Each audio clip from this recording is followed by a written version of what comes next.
काल एक सोशल मीडियावर व्हिडिओ अपलोड केला होता. धनंजय मुंडे यांना मंत्रिपद दिल्यावर पूर्ण महाराष्ट्रात आणि बीडमध्ये 100 वाल्मिक कराड असे तयार होतील.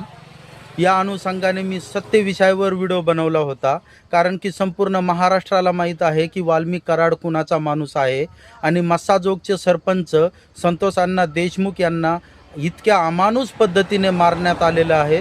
संपूर्ण महाराष्ट्राने, संपूर्ण देशाने हळहळ व्यक्त केली आणि आज संपूर्ण महाराष्ट्र संतोष अण्णा देशमुख यांच्या केसमध्ये न्याय मागतो. आणि मी सत्य विषयावर बोललो म्हणून आज त्यांचे अंधभक्त मला ट्रोल करण्याचा प्रयत्न करतात.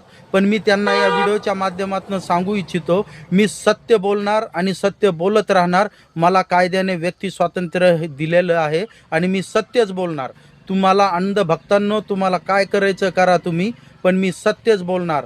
मी मराठा आणि ओबीसी वाद लावण्यासाठी हा व्हिडिओ नाही बनवत. आणि मी ना मराठा आहे ना ओबीसी आहे.